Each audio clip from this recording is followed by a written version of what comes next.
Amém, irmãos. Graça e paz, né? Uma boa noite a todos. Deus abençoe a vida de cada um. Para mim, assim, é um momento de alegria, né? Um momento ímpar na minha vida, porque, né, quando eu cheguei na rede também, eu tinha esse sonho, né? Um dia estar ministrando a palavra de Deus, falando um pouco, né, da Bíblia que eu sempre, né, na minha caminhada, desde novo, a gente aprendeu, né? E, igual o pastor falou, isso é muito sério, isso é gratificante, essa questão de ter um período probatório, ter um período de 2 anos, um período que a gente é analisado, um período que a gente está aí estudando, aprendendo com os professores, aprendendo com os pastores, né? E aprendendo com os irmãos também, né? E a gente passa também pela própria aceitação dos irmãos na igreja, né? Então, acho isso muito bom e mostra que a igreja ela está no caminho certo, né, sobre essa questão. A gente não, a rede tem esse, né, esse pensamento que a pessoa chega, ela aprenda, fala a mesma língua, né, para não chegar aqui e ter um desencontro, né, na questão de ensino. Mas, graças a Deus, é um motivo de alegria mesmo, né? Eu, quando cheguei aqui, eu achava, tinha certeza que o meu chamado, o meu dom era para o louvor, né? Aí, brincando. Mas, vamos lá, graças a Deus. Vamos dar início mais uma ministração. A gente irá falar um pouco hoje, né, de uma parábola assim, ela é bem assim, bem difícil um pouco no entendimento dela, porque ela tem alguns aspectos que as outras 3 passadas não têm, né? Ela tem algumas situações, algumas construções que o Senhor Jesus faz para formar a sua parábola que difere de todas as outras, né? Então, peço aos irmãos que fiquem atentos, né? Fique atento aí na Bíblia, que anote, e para a gente chegar assim no melhor entendimento dessa parábola, né? Que ela não é fácil de uma compreensão de imediato, mas a gente estude aqui e estude no nosso lar também, para que nós possamos entender de uma maneira interessante. Obrigado, irmão. Amém? Então, eu peço para vocês de já, por favor, abra comigo no livro de Lucas, né, no Evangelho de Jesus Cristo, que escreveu, que narrou Lucas, capítulo 16, versículo 1 ao 13. Lucas 16, capítulo 1 ao 13. A parábola do mordomo infiel ou administrador infiel, né?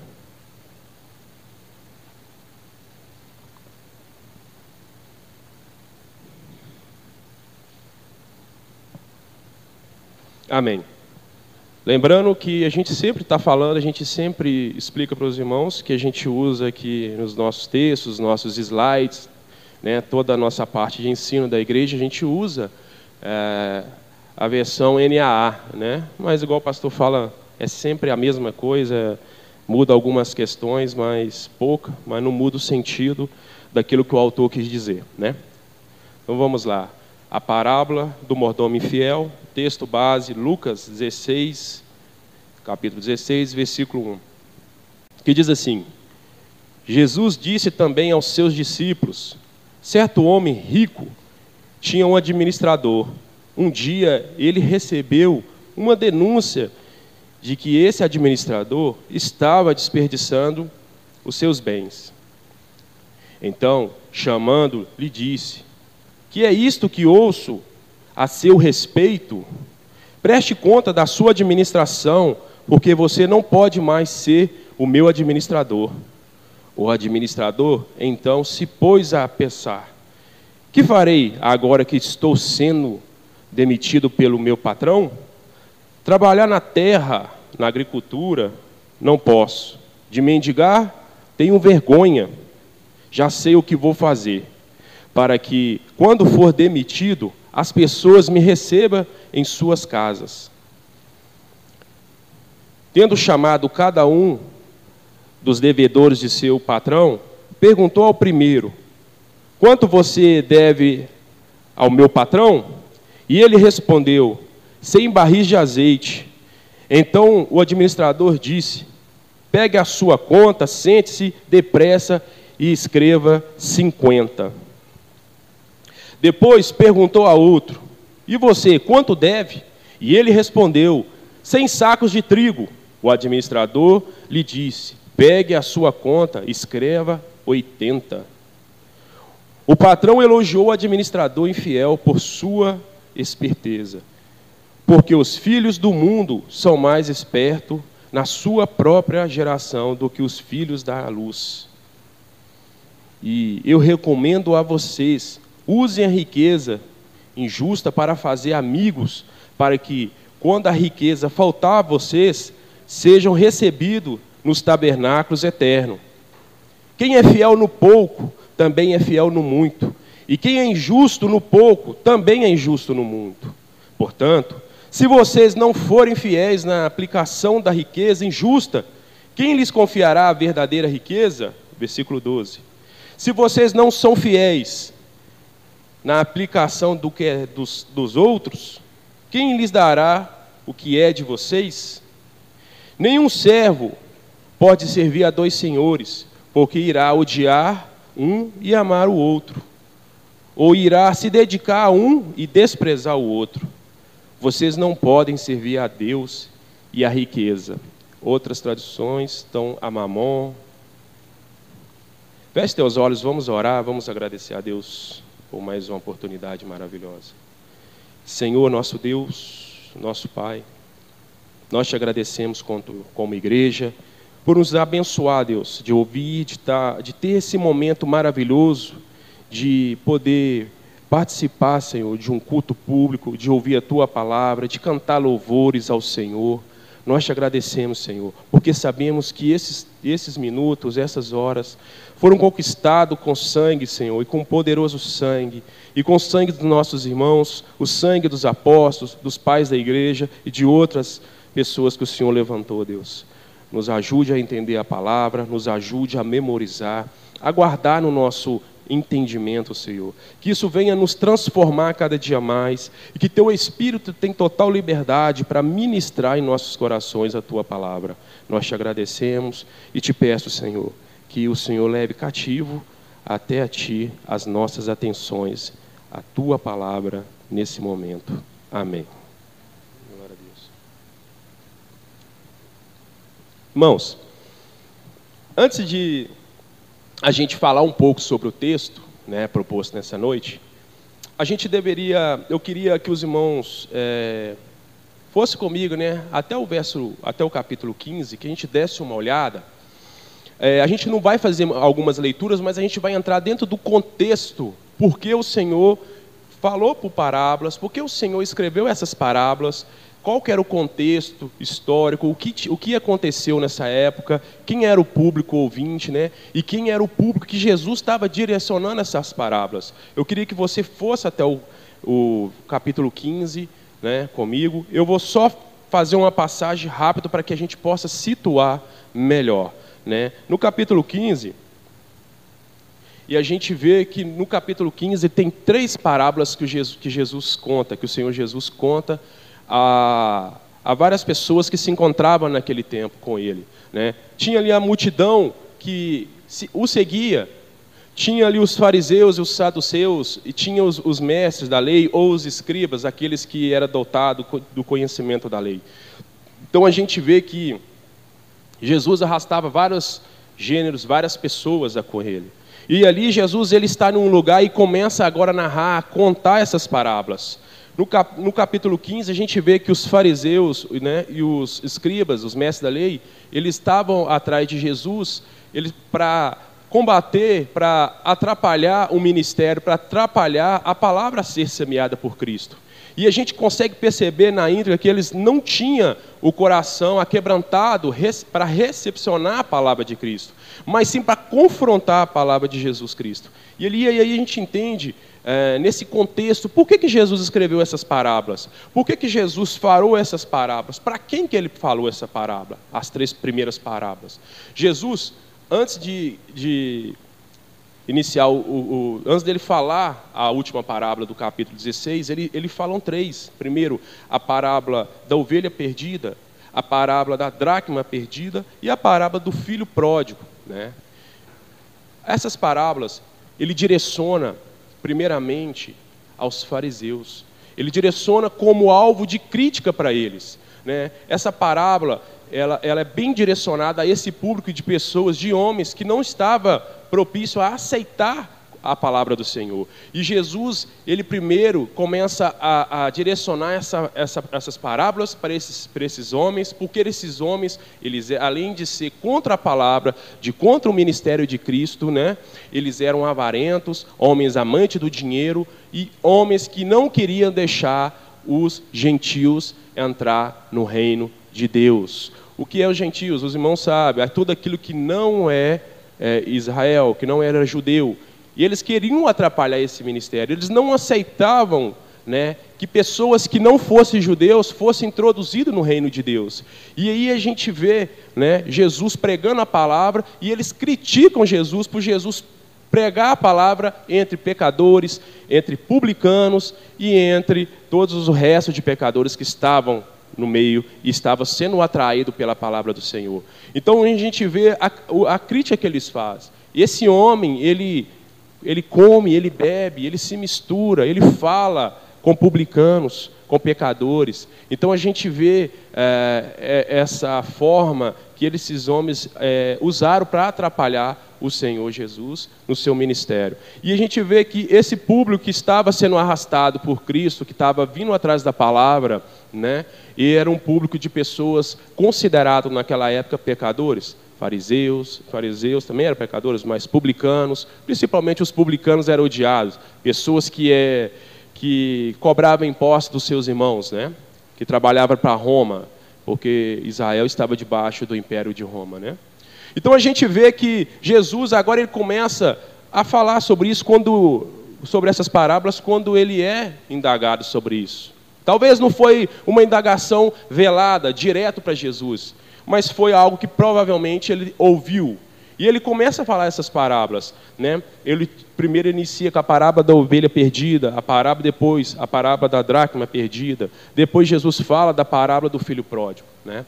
E o conteúdo, né, a construção dessas parábolas, ela é interessante porque ela está diretamente ligada à parábola do capítulo 16. A gente vê Jesus falando para eles de uma forma que eles são importantes, mas aquele que foi perdido, aquele que foi encontrado, também era importante. E era necessário sair ao encontro dessas pessoas, desse alvo que estava perdido. E eles não tinham essa aceitação, né? E Jesus ele começa falando a parábola da ovelha perdida, né? Que ele deixaria as 99 no deserto, na proteção, e ele viria agora à busca daquela que se perdeu, né? E isso, para os judeus, né, era loucura. Eles não aceitavam isso. Para eles foram doutrinados e ensinados na lei. E para eles isso era uma forma de um pecado hediondo para eles. Pessoas que não eram judeus, que não professavam a própria fé, que não eram instruídos pela lei, né, ou que não eram prosélitos, né, que não era inserido na religião judaizada, eles não poderiam chegar até Jesus, né? Não poderiam fazer parte do reino de Deus. Isso eu acho interessante, porque Jesus agora direciona essa parábola para eles e começa a falar para eles essas parábolas. Jesus fala do rei, Jesus fala sobre a ovelha perdida, Jesus fala sobre a dracma perdida que foi perdida, e essa pessoa ela varre e encontra essa dracma, ela se alegra com chama os vizinhos, chama as pessoas para se alegrar com ela, porque foi encontrada, né, a dracma perdida. A gente vê a parábola do filho pródigo também, né, que é interessante. A gente vê que ali o filho que se perde, o filho que administra mal o dinheiro do pai, desperdiça o dinheiro do pai, mas ele é encontrado, ele é resgatado, ele volta até seu irmão.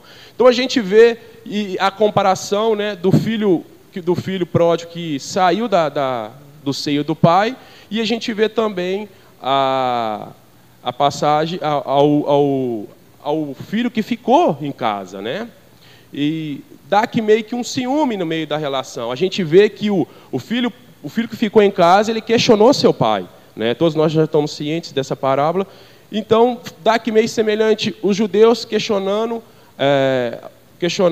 a Deus pelos gentios que estavam sendo resgatados e trazendo de volta, né?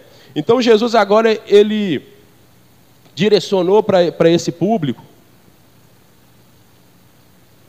para os fariseus, essas 3 parábolas, né, como uma forma de crítica velada, né, dizendo para eles que eles são servos, eles são filhos de Deus, eles são herdeiros, mas também há um outro rebanho que Jesus iria trazer até ele, né? Então, esse é o contexto que Jesus estava, o que estava acontecendo. Jesus estava ali pregando essas parábolas, Jesus estava sendo arrastado pela multidão, a multidão se envolvia até ele, conversava com ele, gostava de ouvir as parábolas, os seus ensinamentos. As pessoas comiam com Jesus, Jesus era convidado a comer, e os fariseus odiavam isso, né? E esse era o contexto, né? As 3 primeiras parábolas, o público direcionado foi os fariseus, Jesus como uma crítica velada até eles, né? E a gente vê que pessoas alcançadas por Jesus, se arrependendo, os publicanos e outros pecadores, né? E a gente consegue agora ver esse público que Jesus direciona as parábolas, os fariseus e escribas, né? De forma não gostando do desenvolver da história, né? E Jesus agora, é interessante a gente ver que no versículo 1, Jesus agora, ele faz um movimento na história, um movimento, né, na parábola que ele está contando. Agora o versículo 1 diz: e Jesus disse também aos seus discípulos. Ele direcionava a parábola para alguns tipos de pessoas, e agora não que ele parou de contar, não que ele fechou ali as parábolas, não que ele terminou a história e deu início a outra história. O contexto diz que Jesus, de forma inteligente, que só ele poderia fazer, ele agora acrescenta também os seus discípulos na história. Ele agora coloca eles também na história. Ele colocou aqueles homens que tinham um coração duro, né, um coração que não queria ser aquebrantado pela palavra, que relutava contra a palavra, contra o reino de Deus, né? E agora eles, de forma interessante, Jesus agora direciona também aos seus discípulos a palavra, né? Será por que Jesus agora, como diz no versículo 1, por que Jesus direcionou a palavra aos seus discípulos também, né? Será que Jesus direcionou, colocou eles no contexto para que eles não ficassem soberbos, né? Será que, de fato, Cristo queria ensinar eles, né, com a parábola que ele ia contar sobre o dever da mordomia cristã, como era interessante, como era necessário saber administrar o dinheiro, saber viver uma vida bem e administrando as coisas, né? E a gente vê isso de fato, né? Note que o Senhor, né, usava parábolas, né, para ensinar as verdades do reino. Jesus, ele pegava coisas do local, né, ele pegava condições, ele pegava história, pegava trabalhos, pegava tudo do local e formava e desenvolvia a sua parábola, construía a sua parábola. Eu acho interessante isso. E agora a gente vê Jesus, né, de uma forma tão interessante, acrescentando os discípulos no meio da parábola. E ele diz aos discípulos, né, e agora a gente vai desenvolver o texto. Isso aí foi só um pouco de uma introdução para a gente poder entrar no texto que Jesus agora disse aos seus discípulos, né? E ele agora começa falando aos seus discípulos, e envolve eles no meio, de uma forma tão interessante, irmãos, que no versículo 1, né, ele já inicia com uma denúncia de uma mal administração. Mantenha sua Bíblia aberta comigo, por favor. Vamos seguir, né, na exposição desse texto. Vamos seguir, que a gente vai entrar no texto, de hora nenhuma a gente vai sair do texto, a gente vai aprender mais sobre a parábola de Cristo, a gente vai esmiuçar o texto e depois a gente vai aplicar em nossas vidas esse texto maravilhoso, né? Olha aí no versículo 1, do versículo 1 ao 2, a gente vai notar que Jesus já inicia essa parábola, né, com uma denúncia, né, de uma mal administração, né? E Jesus disse também aos seus discípulos: certo homem rico tinha um administrador. Um dia ele recebeu uma denúncia de que esse administrador estava desperdiçando os bens dele. Então, chamando, disse-lhe: que é isto que ouço a seu respeito? Preste conta da sua administração, porque você não pode mais ser um administrador. Então, a gente vê que Jesus agora ele inicia essa parábola já com uma denúncia de uma má administração. Esse homem, ele administrou mal, né? Administrou mal o dinheiro do seu senhor, né? Ele administrou mal de tal forma que, quando chegou a denúncia até ele praticamente, a Bíblia não nos fala, né? A parábola não diz, mas ele não falou nada, ele não se autodefendeu. E aí a gente vê que ele aceita até o seu destino. Então, dá para entender que esse homem ele tinha algo errado mesmo, ele tinha feito algo errado e administrou de forma errada. Ele pegava os bens do seu senhor, cobrava altos impostos, fazia um desperdício dos bens do senhor, talvez ele perdia, trocava, fazia qualquer tipo de coisa, mas a própria parábola diz que ele administrava mal. Então Jesus fala para os seus discípulos, e ele parece que mostra para os seus discípulos a importância de iniciar uma vida, uma caminhada no Evangelho, ou uma vida como ser humano, administrando bem as coisas do Senhor, né? Cuidando das coisas. Porque todo bem que é dado a nós, tudo aquilo que não é nos colocado, né? Seja no trabalho, seja um bem adquirido, um bem herdado, nós temos que administrar bem esses bens. Temos que, mesmo às vezes no trabalho, administrar o bem alheio de outra pessoa, né? E agora Jesus entra nessa parábola falando para os seus discípulos que eles, mostrando a parábola para eles, né?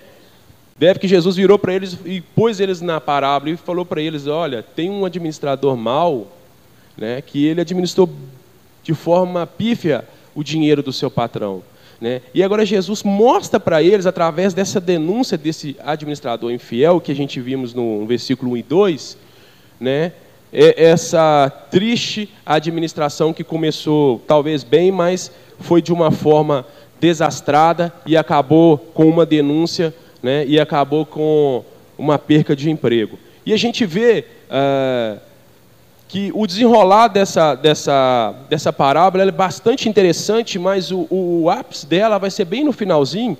Mas continua comigo, vamos aí no versículo 3 e 4, a gente vai ver o pensamento egoísta desse homem.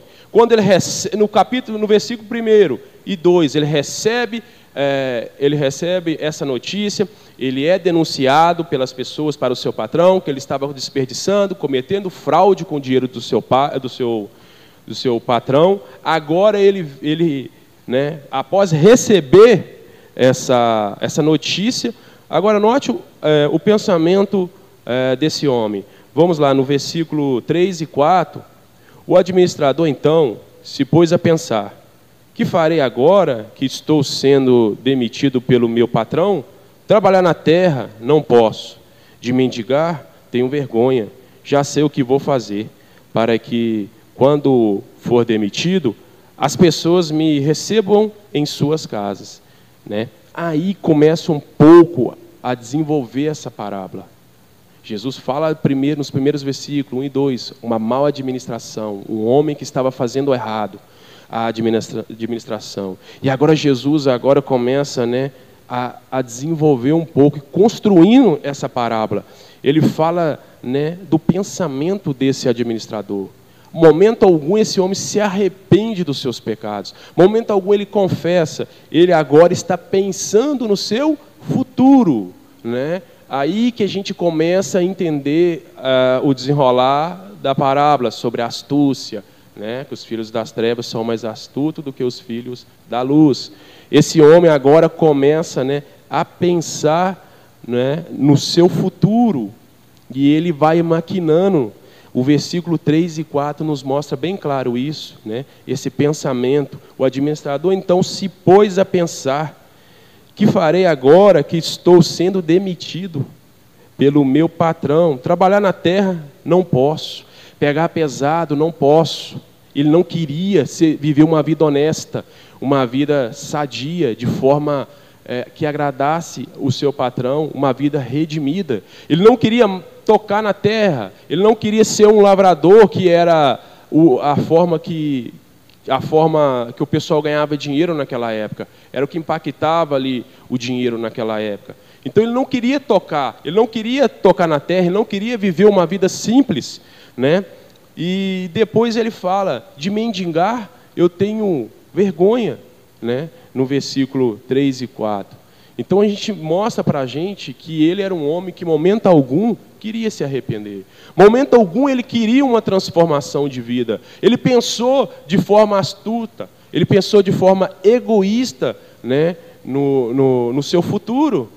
Ele já sabia que o julgamento dele, ele já sabia que quando prestasse conta ao seu patrão, né, ao seu senhor, ele seria demitido, porque aquilo que ele estava sendo acusado era verdade. Mas agora esse administrador, ele começa a pensar um pouco, né, de forma egoísta, pensar somente nele, não querer uma transformação, não querer uma mudança.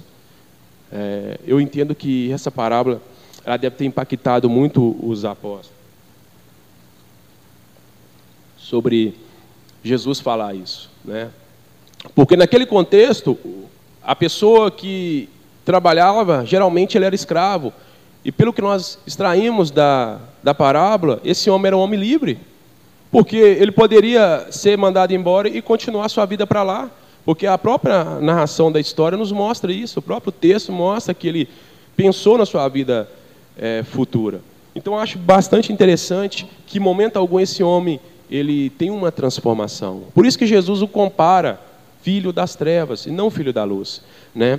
E a gente vê também agora sobre a sua astúcia, né? No versículo 5 ao 8, eu peço para os irmãos que acompanham comigo, do versículo 5 ao 8, repare para você ver o resultado dos seus pensamentos egoístas, né? Ele ficou parado, deve que ele ficou pensando ali, e matutando, pode ser que a noite toda.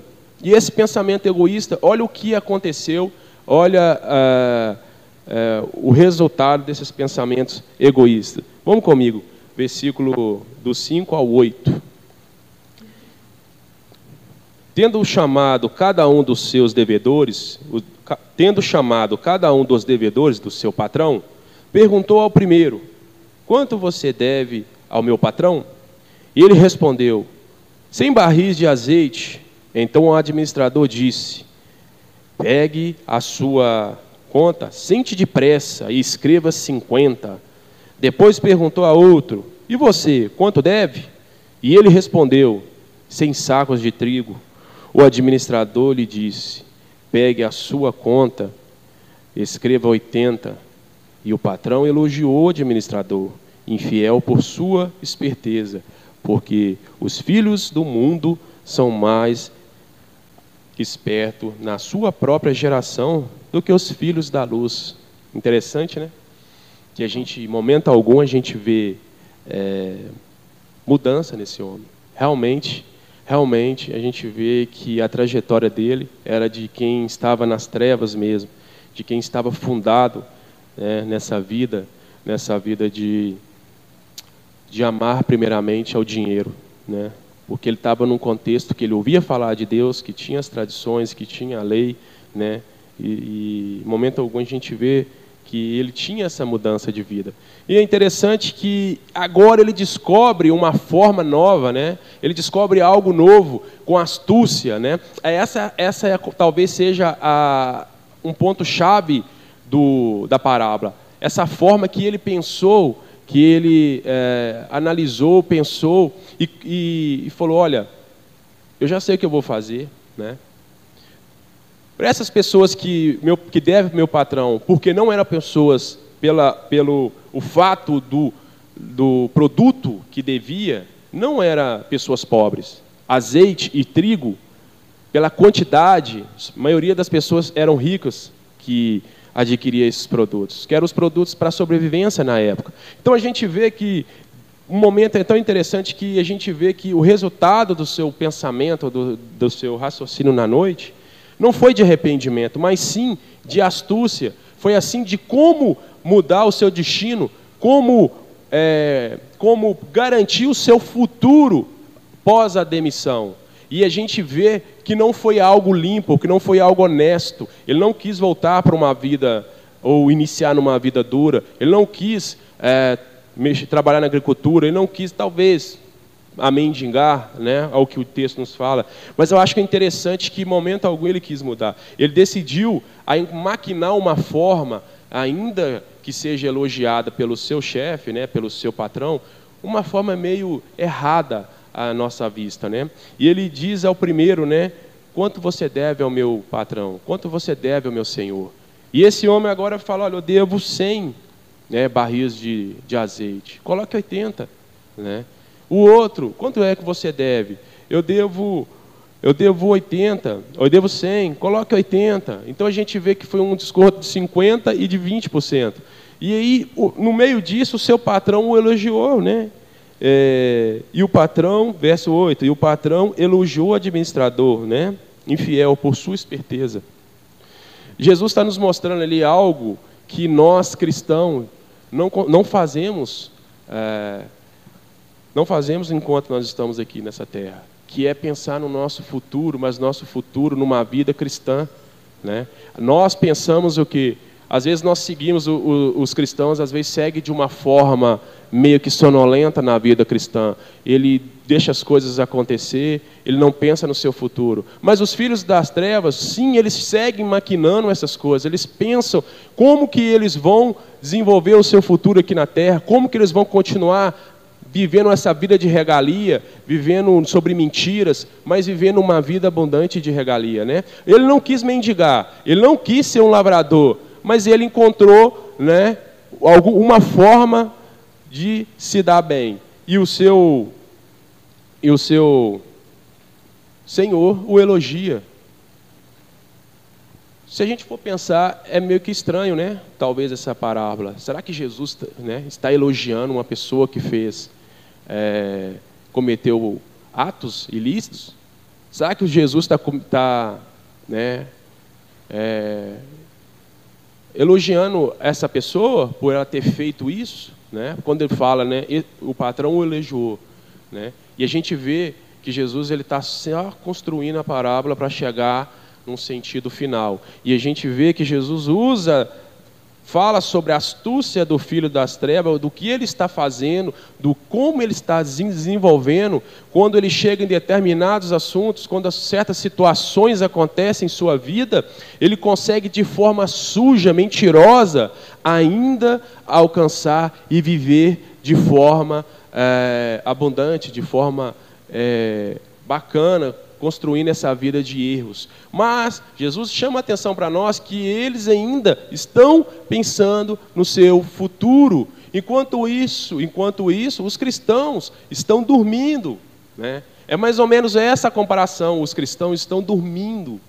Ele está falando, olha, os filhos da luz, na sua geração, não são tão astutos, não pensam bem, eles não querem garantir uma vida cristã, eles não querem garantir um futuro naquilo que as trevas não comem, o ladrão não rouba, que a traça não vai consumir. Ele está querendo nos dizer, nos ensinar de forma, né, meio que metafórica, que nós devemos garantir o nosso futuro, mas nós devemos garantir o nosso futuro das coisas celestiais, um futuro no reino de Deus, não no futuro somente nessas coisas ilícitas, né? Jesus compara esse dinheiro dessa terra, ele ilícito, né? Ilícito assim, de forma que eu falo, não que você conquistou de forma ilícita, mas comparando de uma cosmovisão do reino de Deus para essa terra, o dinheiro não é coisa boa na visão de Deus. Ele transforma e escraviza as pessoas. Então, Jesus ele nos ensina dessa forma, que os filhos das trevas pensam mais rápido, desenvolvem mais rápido, são mais astutos do que muitas vezes os filhos da luz. Então, que isso serve de lição para nós também, sobre a vida desse homem, né? Que nós devemos garantir sim o nosso futuro, que nós não devemos dormir nessa terra, que nós não devemos ser cristãos que dormem, que não pensam no futuro, que não pensam numa vida pós essa terra, né? Que acham que o tesouro maior está aqui, né? Então, mas de forma lícita nós devemos pensar e desenvolver a nossa vida espiritual e viver no reino de Deus. Vamos continuar? E Jesus agora ele dá bons conselhos, né, aos seus discípulos e aos ouvintes, né? No versículo 9 ao 12, acompanhe comigo por favor. Ele diz assim, no versículo 9 ao 12: Eu recomendo a vocês, usem as riquezas injustas para fazer amigos, para que, quando a riqueza faltar, vocês sejam recebidos nos tabernáculos eternos. Versículo 10: Quem é fiel no pouco, também é fiel no muito. E quem é injusto no pouco, também é injusto no muito. Versículo 11: Portanto, se vocês não forem fiéis na aplicação da riqueza injusta, quem lhes confiará a verdadeira riqueza? Versículo 12: Se vocês não são fiéis na aplicação do que é dos outros, quem lhes dará o que é de vocês? Então a gente vê um conselho de Jesus agora ao público ouvinte, principalmente, né, aos seus discípulos, né? Jesus falando com eles para usar, né, bem essa riqueza injusta. Como que nós cristãos conseguimos usar bem essa riqueza injusta, né? Nós conseguimos usar bem quando nós usamos essa nossa riqueza ou os nossos bens no reino de Deus, para abençoar outras pessoas. Quando nós pegamos esse dinheiro e não deixamos esse dinheiro ser o nosso Deus, mas sim ser o nosso servo, ser servo de Deus, esse dinheiro ser administrado nas coisas celestiais, na vida de uma pessoa, no evangelismo, em compras de Bíblia, talvez em cesta básica, talvez para propiciar, irmãos, o bem para outras pessoas. É isso que Jesus está dando um conselho para eles. Pegue aquilo que é injusto nesse mundo, mas aplique de forma boa, né? Jesus não está nos ensinando dessa forma, que nós devemos pegar aquilo que nós conquistamos, né, de maneira honesta, mas é injusto na visão celestial, e aplicar de forma boa no reino de Deus. Invista em pessoas, invista no seu irmão, né? E chame, talvez você vai evangelizar na casa dele, leve um café, um bolo, um pão e converse com ele, fale da palavra para ele, você vai ver como vai alegrar o dia dele quando ele estiver passando momentos difíceis. Talvez abençoar a igreja para que haja pão aqui, que as pessoas que venham passando dificuldade consigam encontrar o pão aqui. É isso que Deus falava na lei, para que a minha casa haja mantimento. É investir bem o nosso dinheiro, é investir bem aquilo que ganhamos, mesmo na ótica do reino de Deus, sendo injusto. É interessante a gente aprender e entender esse conselho que Jesus está dando no versículo 9 até o 12, né? Que nós possamos entender sempre que todos os nossos bens é dado por Cristo e que nós somos mordomos de Deus, que nós somos administradores das coisas de Deus e que nós devemos sempre, que nós devemos sempre administrar bem e aplicar de forma bem, né? Para que essas pessoas sejam salvas, que essas pessoas tenham a possibilidade de viver o reino de Deus, ouvir o reino de Deus, né? E que nós possamos abençoar a vida deles. E ele segue dizendo assim, olha, daquele que for fiel no muito, né? No pouco, também ele será fiel no muito. E daquele que não for fiel no pouco, também no muito ele não será fiel, né? Jesus está fazendo uma comparação interessante nos versículos. Ele mostra para nós que vão ter pessoas que, mesmo tendo pouco, não é fiel. E essas pessoas, quando receber muito, também não vão ser fiel, né? Aquele que tem um coração generoso, obrigado, Ada. Aquele que tem um coração generoso no pouco, ele será generoso no mundo. E que nós também devemos administrar bem as riquezas alheias. Sabe quando você está trabalhando lá no seu serviço e que você, às vezes, ou outras pessoas, desperdiçam material no trabalho, mata horas no serviço, não faz aquilo que o seu patrão coloca para fazer, né? É isso que às vezes, você não administrar bem o bem alheio, né, de outras pessoas. Ou talvez alguém te confiou algo e você não cuida. Então que nós, como filhos das luzes, nós devemos administrar bem essa situação.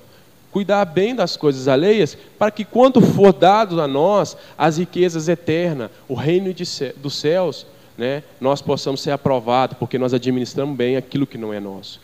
Porque se nós também receber as nossas coisas, receber os nossos bens, as nossas riquezas, e não administrando bem a alheia, como nós vamos administrar a nossa mesmo, né? E você acha que, se nós pararmos para pensar, será que Deus, nos vendo como mau mordomos, como um mau administrador, será que Deus ele vai estar confiante em depositar os seus bens celestiais em nossas mãos? Será que nós vamos receber de Deus a confiança de ser mordomos dele aqui na terra, se nós não recebermos de forma, se nós não cuidarmos de forma ímpar, bem dos bens de outras pessoas? Então, que nós façamos essa reflexão, né? E aprendemos com essa parábola, que nós devemos sim cuidar daquilo que é alheio, cuide bem dos bens do seu próximo, quando você pode, no seu trabalho, na igreja, né, aonde você está inserido. Jesus está nos ensinando isso, porque se nós não fazemos isso, eu creio que pelo que a parábola diz, dificilmente Jesus vai confiar em nós a mordomia das coisas eternas. Por fim, no versículo 13, acompanhe comigo, por favor. Não podemos servir a dois senhores. No versículo 13, terminando a parábola. Nenhum servo pode servir a dois senhores, porque irá odiar um e amar o outro, ou irá se dedicar a um e a desprezar o outro. Vocês não podem servir a Deus e a riqueza. Há outras tradições, o pastor até usa muito aqui, a mamon, né? Então, não tem condições, né? Esse homem, Jesus já fez o diagnóstico dele, ensinou a parábola para nós, que esse servo, de forma alguma, ele quis se arrepender, ele pensou muito na vida dele futura, pós, né, a sua dispensa da mordomia, e ele não quis trabalhar de forma digna, mas ele preferiu seguir com fraude, né, nos bens do seu senhor. O elogio que ele recebe do seu senhor, a parábola nos ensina que é pela sua astúcia, de como ele conseguiu sair fora, né, de como ele conseguiu agora garantir, né, uma vida lá fora, continuar com regalia lá fora. Porque agora ele meio que trocou favores, ele abaixou os juros colocados, ele deu desconto nas dívidas, para dizer assim, olha, eu estou te dando um desconto, né, agora, mas quando eu for dispensado, você me deve um favor. Talvez eu possa ser mordomo na sua casa, talvez eu possa me hospedar, talvez você pode me ajudar de alguma forma. Ele meio que garantiu o seu futuro lá fora, né? Aí Jesus faz essa comparação sobre isso, né? Que nós devemos, mas não nas coisas desse mundo, que nós também devemos pensar no nosso futuro cristão. De que forma eu posso pensar no meu futuro cristão? Será que juntando riquezas temporais nessa terra? Não.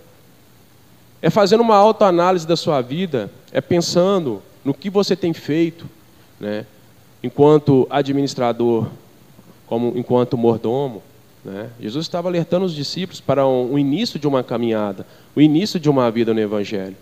Que nós também possamos pensar sobre isso, né? O que nós temos feito, né, com aquilo que é nos dado?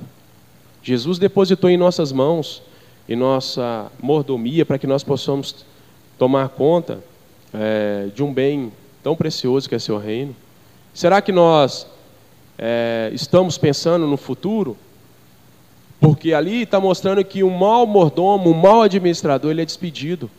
E ele é denunciado. Os seus erros, as suas fraudes não ficam encobertas. Mas ele será denunciado, ele foi denunciado. E de forma categórica, né, a gente vê que ele é culpado. E nós? Será que nós estamos administrando bem, né, o reino de Deus? Será que nós somos bons mordomos? Né? Porque aqui no Brasil, a palavra mordomia ela tem um sentido diferente. Ela foi de forma meio que pejorativa. Quando você fala para fulano, ei fulano, você vê uma pessoa deitada, descansando, vamos supor, numa rede, você fala para ela, ei fulano, você está numa mordomia danada, você está aí descansando, você está aí pegando ar, bebendo um suco fresco.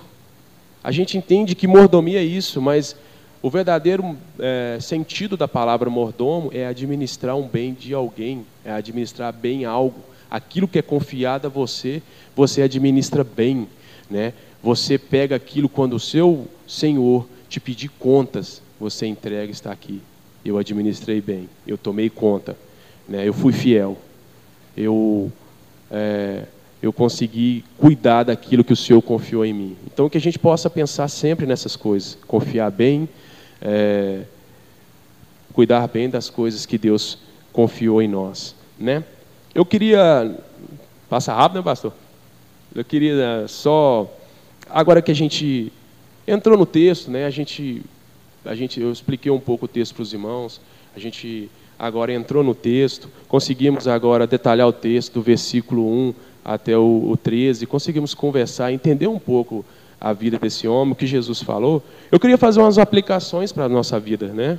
Porque a ministração expositiva é isso, a gente expor o texto, né, falar um pouco do texto, mas aplicar o texto em nossas vidas, né? A Bíblia é assim, a leitura da Bíblia é assim. É entender o que acontecia naquela época, o que estava se passando, para que estava sendo falado aquilo, né, essas parábolas, e trazer para a nossa vida o ensinamento de hoje. Então, assim, eu queria aplicar para as nossas vidas esse texto de Lucas 16, 1 e 13, né, que a gente, primeiro ponto, que a gente deve dar bom testemunho sempre, né? A gente encontra no versículo 1 e 2, né? Os deveres de ser bons mordomos, né? Mordomos de Deus, pessoas que nós vamos errar, mas que nós tenhamos boa fama lá fora, que o nosso nome não seja maldizente lá fora, que as pessoas não falem mal da gente, né? Porque nós estamos administrando mal o reino dos céus, né? Ter boa fama e um bom testemunho cristão, isso é bem interessante para nós, né? E isso a gente encontra no versículo 3 e 4, né? Refletir e arrepender. Quando cometermos algo, né? Quando a gente fazer algo de errado, não vamos ser como esse mordomo, que ficou passando o tempo e pensando, imaginando o que ele poderia fazer, né, para garantir o seu futuro de forma errada, mas que a gente possa ter um arrependimento, que o arrependimento dos nossos erros brote em nossos corações, né, que ele possa nos constranger de forma que a gente se arrepende das nossas má administrações das coisas de Deus, porque isso vai acontecer em nossa vida cristã, né, em nossa vida como homens, como mulheres, pais de família. A gente às vezes vai fazer coisas erradas, talvez não seja de forma astuta, né, de forma pensada, mas às vezes uma má administração vai acontecer em nossas vidas, porque nós não somos como Deus, mas que nós possamos entender isso, que primeiro, depois de uma boa fama, que nós nos arrependemos de algo que nós fizemos, né? Que não sejamos como esse mordomo infiel, que de vez de arrepender, ele maquina o mal ainda e continua defraudando o seu Senhor, né? No verso 5 e 8, a gente vê falando sobre a comparação, né, dos filhos das trevas e os filhos da luz, né, a astúcia, né? Que sejamos mais cuidadosos com o nosso futuro no reino de Deus, né? Que nós possamos ser bem mais cuidadosos, né? Que nós possamos cuidar bem das coisas do Senhor de forma ímpar, de forma interessante, entender que nós fazemos parte disso aqui, né? Entender que quando você está lá fora como cristão, quando você está lá no seu trabalho, quando você está dirigindo o seu caminhão, quando você está dentro de casa, homem e mulher, fazendo a comida, quando você está em qualquer contexto inserido, você é um cristão. Então, que você administre bem as coisas que Deus está te dando. Não eu acho interessante que tudo que Deus nos dá é tudo, irmãos.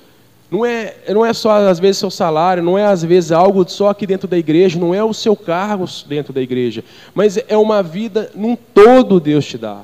Porque nós entendemos hoje na escola bíblica, Deus é soberano, Ele atua em todas as áreas da nossa vida. Então, tudo que nós fizemos, que sejamos bons administradores das coisas do Senhor. Amém? E do verso 9 ao 12, né, que nós usemos bem esses bens que o Senhor nos confiou, né? Que devemos fazer o bom uso do dinheiro que é confiado a nós, aplicando no reino de Deus, seja em evangelismo, missões, cuidando de pessoas, para que essas pessoas alcançadas nos recebam, né, nas moradas celestiais e que sejamos fiéis no muito e no pouco. Só assim o Senhor nos confiará o seu reino, né? Então é só assim, irmãos, que nós aplicamos de forma interessante o dinheiro que Deus nos confiou, né? Aplique em pessoas, cuide de pessoas, tire um pouco daquilo que você recebe, cuide da sua família, mas cuide de pessoas lá fora, cuide aqui do reino de Deus, porque você participa, você entende que está vendo que as coisas que acontecem aqui são sérias, né? Então, cuide de pessoas, cuide do reino de Deus. Como que eu posso fazer? Eu posso comprar Bíblias, doar para pessoas, ser evangelizada, eu posso ajudar, enviar, né, a missão Macedônia, né, pastor? Eu posso abençoar a missão Macedônia, que são pessoas na África que estão sendo alcançadas pelo Evangelho. Eu posso, de forma, talvez, na padaria, comprar algo para um café e ir fazer uma visita para uma pessoa que não é cristã. Então, investe bem o seu dinheiro, investe bem daquilo que Jesus comparou com a ótica celeste, de injusto, né? Mas investe bem, invista naquilo que vai durar para sempre, né? E aqueles irmãos que for alcançado, né, pelos bons investimentos, né, pela boa administração do dinheiro que pelos bens que Deus te confiou, esses irmãos, né, lá nos tabernáculos celestiais, né, não em tendas humanas, né, não nos lugares humanos, mas em tendas celestiais, para que esses irmãos, eles possam se alegrar com você e te receber bem e falar, olha, aquilo que você administrou bem de Deus, como você foi um bom mordomo de Deus, eu estou aqui hoje pelaquilo que você, pelos seus bens que foi administrado de forma maravilhosa, eu fui alcançado, né, pela Bíblia que você doou, pela visita que você fez, pelo missionário que você deu suporte para ir, né, pelas missões, pelo evangelismo, pelo culto que está acontecendo aqui hoje, por tudo que acontece dentro da igreja, você tem abençoado. Muito obrigado, eu fui alcançado, né? E eu acho interessante isso aí. Versículo 13, a gente aplicando a nossa vida, né? Deus é o único Senhor, né? Que o dinheiro nunca tome o lugar de Deus em nossas vidas, que o dinheiro que temos seja aplicado no reino de Deus. Então, que nós possamos ter essa compreensão, né? Que nós somos servos, filhos de Deus, não do dinheiro. Que nós sabemos a hora certa de parar um pouco com a carga de trabalho, que nós possamos dar primazia para Deus, pensar sempre que Deus está em primeiro lugar, né? E que nós não venhamos de forma cega servir ao dinheiro, mas servir a Deus e administrar bem. Um bom administrador, um bom mordomo, ele vai também ser um bom servo a Deus, né? Porque ele administrou bem o dinheiro, em primeiro lugar, ele ama ao Senhor, ele ama o seu Senhor, porque ele cuidou daquilo que o seu Senhor confiou em suas mãos. Então, que o dinheiro nunca tome o lugar do Senhor em nossas vidas, que nós possamos sempre, de forma maravilhosa, glorificar sempre o nosso Deus, sempre colocar Ele em primeiro lugar em nossas vidas. E o dinheiro é consequência, o dinheiro vai vir. Deus, lembre, somos mordomos, não existe mordomo sem tarefa, não existe mordomos sem aquilo que há que ter que administrar. Deus colocará sempre algo em nossas mãos, né? Ele colocará sempre bens em nossas mãos para que nós possamos administrar, mas que o dinheiro tem o seu lugar e o Senhor é supremo, é soberano nas nossas vidas. E eu queria terminar essa ministração com um texto que está lá. Eu peço para os irmãos que quiserem também conferir ou ler em casa, né, que é sempre interessante, em Mateus 6, 19 e 21. Mateus 6, 19 e 21.